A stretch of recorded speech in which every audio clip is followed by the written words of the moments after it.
Hello दोस्तों। Good evening, नमस्कार। आप सभी का एक बार फिर से बहुत बहुत स्वागत है आप सभी के अपने यूट्यूब चैनल परीक्षा की शिक्षा में। उम्मीद करता हूँ, आशा करता हूँ आपसे जो स्वस्थ है, कुशल मंगल है, बनता है, जो अच्छे और बढ़िया तरीके से कर रहे हैं। तो जो भी क्लास में फर्स्ट टाइम आए हैं, पहली बार है, नए हैं, सभी को पता है हमारे चैनल पे आपकी जो है बीएड परीक्षा 2025 की जो तैयारी साथ ही रेगुलर बेसिस पर जो डेली करवाई जाती है। तो जिससे भी तैयारी पूरी करनी है, कंप्लीट करनी है, चैनल को सब्सक्राइब करके आप तक हमारे साथ जुड़ जाइए। क्लास का समय देखिए, जीके जीएस की जो सुबह 10 बजे डेली देखने को मिलती है, रीजनिंग की जो दोपहर को 1 बजे देखने को मिलती है, कला की जो शाम को 4 बजे, और हिंदी की जो है शाम को 7 बजे आप सबको हमारे चैनल पर देखने को मिलेगा। आप सबको इसी टाइम पर क्लास से जोड़ के अपनी तैयारी को पूरा कंप्लीट करना है। नीचे डिस्क्रिप्शन में आपको इंस्टाग्राम टेलीग्राम का लिंक मिलेगा, तो आप हमें इंस्टाग्राम पर फॉलो करेंगे और टेलीग्राम चैनल को ज्वाइन करेंगे। टेलीग्राम चैनल पर डेली बेसिस पे क्लास का अपडेट, आपका एग्जाम का अपडेट मिल जाएगा। ठीक है, चलिए क्लास स्टार्ट करेंगे।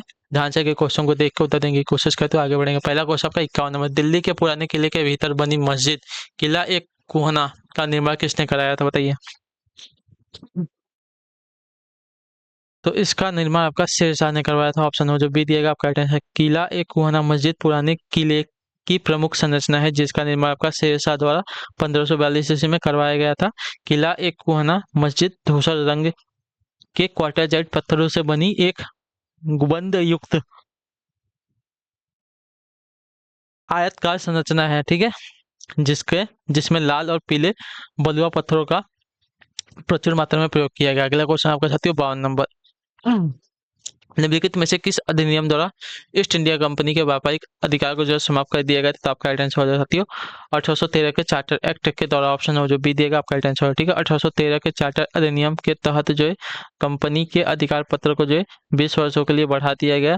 कंपनी के भारत के साथ व्यापार करने के एक अधिकार को छीन लिया गया, किंतु उसे जो है चीन के साथ व्यापार एवं पूर्वी देशों के साथ चाय के व्यापार के संबंध में जो है 20 वर्षों के लिए एकाधिकार प्राप्त रहा था। ठीक है, चलिए अगले क्वेश्चन की तरफ बढ़ेंगे। ध्यान से देखें, आपका 53 नंबर उत्तर देने की कोशिश करेंगे। राइट आंसर का सर्वप्रथम सीमांत व्यक्ति की अवधारणा किसके द्वारा प्रतिपादित की गई थी।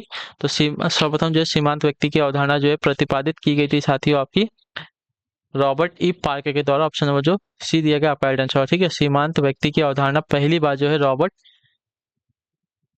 एजरा पार्क द्वारा विकसित की गई थी सन 1926 ईस्वी में। यह शब्द पहली बार दो अलग अलग जातियों या नस्लीय समूहों से प्रभावित व्यक्ति का वर्णन करने के लिए किया गया था। ठीक है, अगला क्वेश्चन आपका 54 नंबर बताने की कोशिश करेंगे। राइट आंसर, भारत में सोम्पेन जनजाति निम्न में से कहाँ पाई जाती है। तो भारत में सोम्पेन जनजाति आपकी अंडमान और निकोबार द्वीप समूह में पाई जाती है। ऑप्शन नंबर जो सी दिएगा आपका राइट आंसर। सोम्पेन जनजाति भारत के सबसे दक्षिणी भाग ग्रेट निकोबार द्वीप में रहती है। इसके अतिरिक्त जो है अंडमान और निकोबार द्वीप में अंडमानी, ओंगेस, जरावास, सेंटिनली, निकोबारी आदि जनजातियां भी पाई जाती है। ठीक है, चलिए अगले क्वेश्चन की तरफ बढ़ेंगे। 55 नंबर, प्रत्येक वित्तीय वर्ष से ही व्यय के प्रत्येक मद का नया मूल्यांकन करके बजट बनाना कहलाता है। क्या बताइए, प्रत्येक वित्तीय वर्ष से ही व्यय के प्रत्येक मद का नया मूल्यांकन करके बजट बनाना क्या कहलाता है। तो आपका कहलाता है साथ ही आपका शून्य आधारित बजट। ऑप्शन नंबर जो डी दिएगा आपका शून्य आधारित बजट में गत वर्षों के व्यय संबंधी आंकड़ों को कोई महत्व नहीं दिया जाता। ठीक है, शून्य आधारित बजट अथवा जीरो बेस्ड बजटिंग में कार्य इस आधार पर शुरू किया जाता है कि अगली अवधि के लिए बजट शून्य है। इस बजट में दिए गए पैकेज का मूल्यांकन तथा योग्यतानुसार प्रबंध के प्रत्येक स्तर को क्रमबद्ध किया जाता है, ताकि विभिन्न विभागों को यह पता चल सके कि उन्हें जो है प्रत्येक कार्यक्रम के लिए कितने साधनों की जरूरत है। वर्ष 1986 में भारत सरकार जेबीबी को बजट निर्धारित करने के लिए एक प्रणाली के रूप में जो है लागू किया गया था। अगला क्वेश्चन आपका साथियों 56 नंबर बताने की कोशिश करेंगे। राइट, संज्ञानात्मक विकास के 4 चरणों संवेदी, प्रेरक, पूर्व संक्रियात्मक, मूर्त संक्रियात्मक और औपचारिक संक्रियात्मक की पहचान निम्न में से किसके द्वारा की गई है।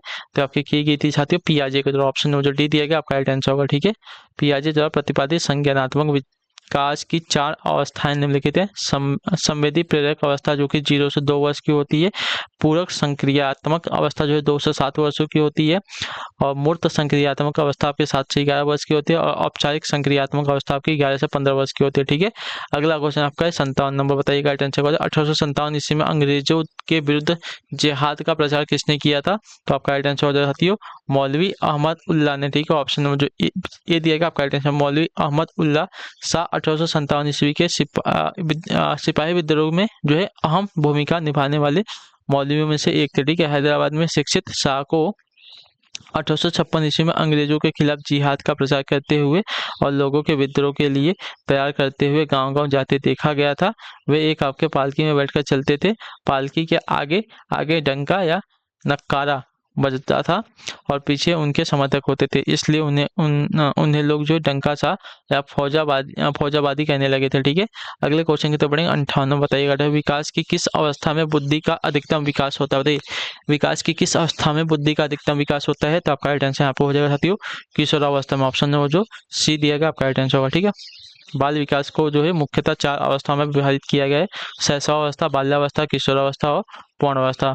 शैशवावस्था आपकी जन्म से 5 वर्ष या 6 वर्ष तक होती है। बाल्यावस्था 6 वर्ष से 11 या 12 वर्ष तक की होती है। किशोरावस्था आपके 12 वर्ष से 18 वर्ष तक की होती है और पौणावस्था आपकी 18 वर्ष के बाद की अवस्था होती है। अगले क्वेश्चन की तरफ बढ़ेंगे। आपका 59 नंबर, सामाजिक परिवर्तन को सांस्कृतिक आधार पर किसने स्पष्ट किया था? तो आपका किया था साथियों यहाँ पे सोरोकिन ने। ऑप्शन नंबर जो ए दिया गया आपका राइट आंसर है। ठीक है, सोरोकिन ने सामाजिक परिवर्तन के अपने सिद्धांत को जो सांस्कृतिक आधार पर स्पष्ट किया है। उनके अनुसार वास्तव में परिवर्तन सांस्कृतिक तत्वों में उतार चढ़ाव के कारण होता है। उतार चढ़ाव जो है संस्कृति की विभिन्न अवस्थाओं में पाया जाता है। सोरोकिन ने अपनी पुस्तक सोशल एंड कल्चर डायनामिक्स में जो है यह सिद्धांत प्रस्तुत किया है। अगले क्वेश्चन की तरफ बढ़ेंगे। 60 नंबर बताने की कोशिश करेंगे। आप कर दलित्स इन मॉडर्न इंडिया पुस्तक के लेखक कौन है?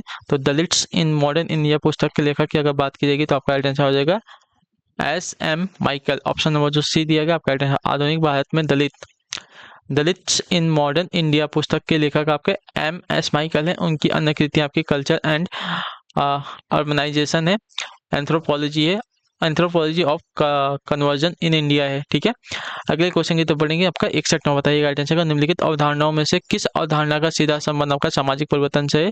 तो आपका राइट आंसर होगा संस्कृतिकरण का। ऑप्शन नंबर जो ए दिया गया आपका राइट आंसर। संस्कृतिकरण वह प्रक्रिया जिसके द्वारा कोई निम्न हिंदू जाति या कोई जनजाति अथवा कोई अन्य समूह किसी उच्च या और प्राय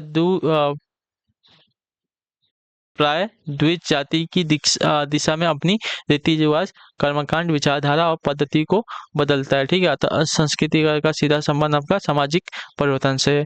अगला आपका 62 नंबर, बुद्धि के द्विकारक सिद्धांत का प्रतिपादन किसने किया था? तो इसका आपका राइट आंसर हो जाएगा साथियों स्पीयरमैन ने। ऑप्शन नंबर जो बी दिया गया आपका राइट आंसर हो जाएगा। ठीक है, बुद्धि के द्विकारक सिद्धांत का प्रतिपादन अंग्रेज मनोवैज्ञानिक स्पीयरमैन ने 1904 ईस्वी में किया था। इनके अनुसार जो बुद्धि 2 कारकों से मिलकर बनी है: सामान्य योग्यता कारक यानी कि जी फैक्टर तथा विशिष्ट योग्यता कारक यानी कि एस फैक्टर। ठीक है, चलिए अगले क्वेश्चन की तरफ बढ़ेंगे। आपका 63 नंबर, मुस्लिम लीग की स्थापना कहाँ हुई थी? तो मुस्लिम लीग की स्थापना आपकी ढाका। ऑप्शन नंबर जो ए दिया गया आपका राइट आंसर। बंगाल का विभाजन के सांप्रदायिक विभाजन को जन्म दिया। भारतीय मुसलमानों के अधिकारों की रक्षा के लिए ढाका के नवाब आगा खां और नवाब मोहसिन उल मुल्क के नेतृत्व में 30 नवंबर 1906 ईस्वी को मुस्लिम लीग का गठन किया गया था। ठीक है, जल्द ही लीग जो है यूपी के विशेषकर अलीगढ़ के मुस्लिम संभ्रांत वर्ग से प्रभाव में आ गई। वर्ष 1940 के दशक में जो है पार्टी भारतीय महाद्वीप में मुस्लिम बहुल क्षेत्रों की सहायता या फिर पाकिस्तान की जो है मांग करने लगी थी। अगले क्वेश्चन की तरफ बढ़ेंगे। 64 नंबर, उत्तर दीजिएगा राइट आंसर को। निम्नलिखित पशु समूहों में से कौन सा समूह जो है मोहनजोदड़ो की पशुपति मुहर पर अंकित था? तो इसका राइट आंसर आपको हो जाएगा साथियों व्याघ्र, गैंडा, सिंह, भैंसा और हाथी। ऑप्शन नंबर जो डी दिएगा आपका राइट आंसर। मोहनजोदड़ो की पशुपति मुद्रा यानी कि मुहर के केंद्र में एक मानव जो है आकृति और उसके चारों ओर कई जानवर बने हैं। ठीक है, दाहिनी ओर एक आपका हाथी और एक बाघ यानी कि शेर है, जबकि बाईं ओर आपका एक गैंडा और एक भैंसा दिखाया गया। इन पशुओं के अलावा जो है नीचे आपका 12 सिंगे भी हैं। ठीक है, चलिए 2 12 सिंगे थे। अगले क्वेश्चन की तरफ बढ़ेंगे। आपका है साथियों 65 नंबर, छोटा नागपुर पठार निम्न में से किस संसाधन में समृद्ध है? तो आपका राइट आंसर हो जाती है खनिज के संसाधन में। ऑप्शन नंबर जो बी दिया गया आपका राइट आंसर। ठीक है, छोटा नागपुर पठार जो झारखंड, उत्तरी उड़ीसा और उत्तरी पूर्वी छत्तीसगढ़ी राज्यों में स्थित है। यह क्षेत्र विभिन्न खनिजों जैसे कोयला, लोहा, मैग्नीज, अभ्रक आदि से समृद्ध है। अगले क्वेश्चन की तरफ बढ़ेंगे। आपका 66 नंबर बताइएगा राइट आंसर का 16 पीएफ का प्रयोग किसके मापन हेतु किया जाता है? तो आपका किया जाता है साथियों व्यक्तित्व के। ठीक है, ऑप्शन नंबर जो सी दिया गया आपका राइट आंसर होगा। ठीक है, क्लियर हो गया यहाँ पे? हाँ है ना, 16 पीएफ यानी कि 16 पर्सनैलिटी फैक्टर का प्रयोग जो व्यक्तित्व मापन में किया जाता है। यह परीक्षण का निर्माण रेमंड कैटेले द्वारा किया गया था। ठीक है, कैटेले ने 16 व्यक्ति कारक प्रश्नावली की 16 personality factor question Nair 16 PF को मनोवैज्ञानिक द्वारा व्यापक रूप से जो है उपयोग किया गया है। अगले क्वेश्चन की तरफ बढ़ेंगे। 67 नंबर बताइए गाइडेंस में प्रांतों में उत्तरदायी एवं द्वैध शासन की स्थापना कब की गई थी? तो आपकी की गई थी साथियों 1919 ईस्वी में। ऑप्शन नंबर जो बी दिएगा आपका राइट आंसर। ठीक है, भारत शासन अधिनियम 1919 यानी कि मार्टिन चैम्सफोर्ड सुधार के माध्यम से प्रांतों में द्वैध शासन लागू कर दिया गया था। इसके माध्यम से प्रांतीय विषयों को हस्तांतरित और आरक्षित दो विषयों में विभाजित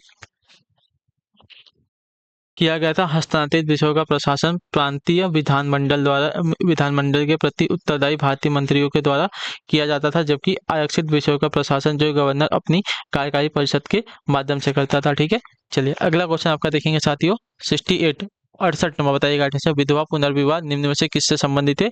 तो आपका संबंधित है साथियों राजा राममोहन राय से। ऑप्शन नंबर जो सी दिया गया आपका राइट आंसर। 19वीं शताब्दी में सुधार आंदोलनों के दो प्रसिद्ध व्यक्ति राजा राममोहन राय और ईश्वरचंद्र विद्यासागर ने विधवा पुनर्विवाह की वकालत की थी। ठीक है, राजा राममोहन राय का नाम इसके अतिरिक्त जो है पर्दा प्रथा, बाल विवाह, सती प्रथा आदि जो है कुप्रथाओं को समाप्त करने के लिए लिया जाता है। ठीक है, चलिए अगले क्वेश्चन की तरफ बढ़ेंगे। आपका 69 नंबर बताइएगा आंसर। जब कर से प्राप्त राशि आवश्यक आय से अधिक हो जाती है तो उसे क्या कहते हैं?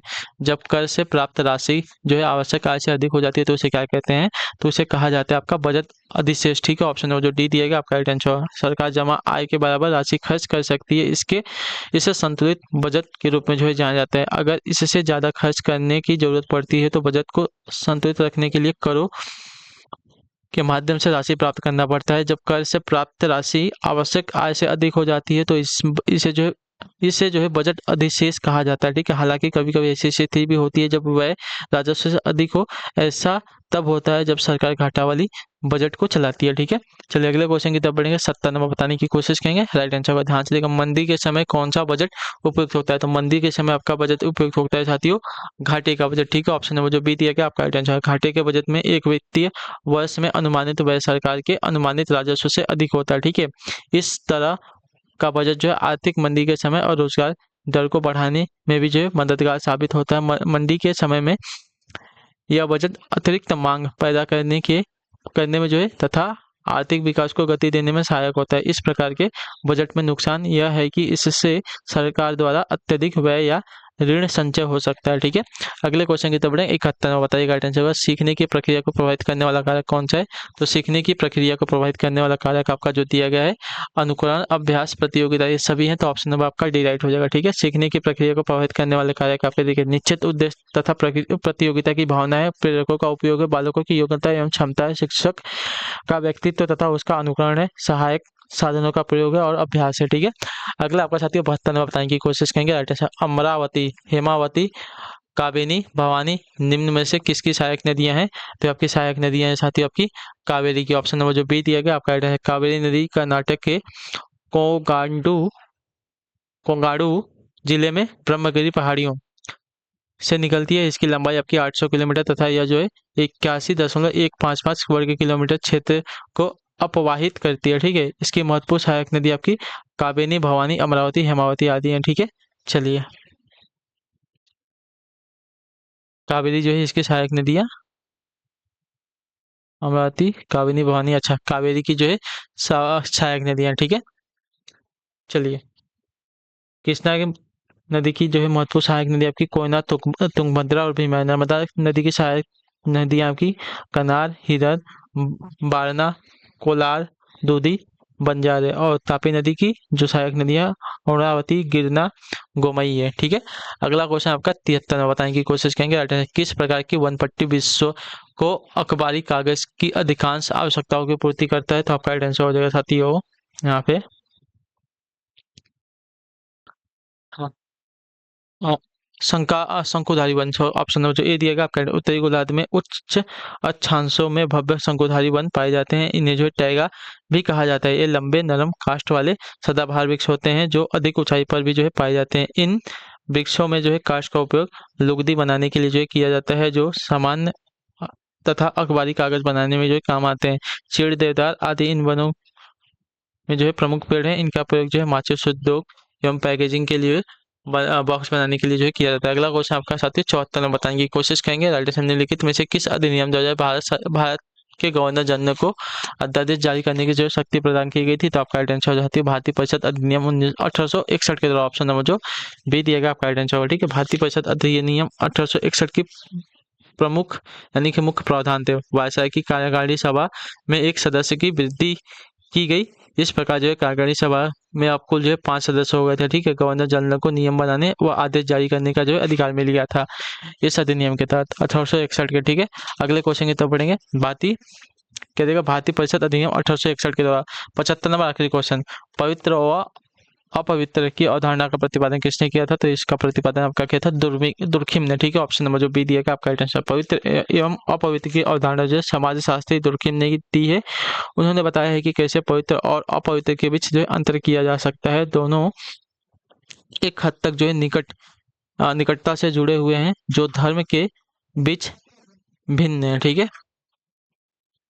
चलिए, तो इसी के साथ जो आपकी क्लास है आज की यहीं पे कंप्लीट होती है। आई होप कि आपको क्लास जो अच्छी लगी, पसंद है तो क्लास को लाइक करें, चैनल पे पहले तो चैनल को सब्सक्राइब और हमें जो कमेंट में क्लास के बारे में जो आपको क्लास कैसी लगी। तो हमसे मिलते हैं आपकी अगली क्लास में, तब तक के लिए टाटा बाय बाय, जय हिंद जय भारत। आपसे क्लास से जुड़ने के लिए बहुत बहुत ही धन्यवाद साथियों।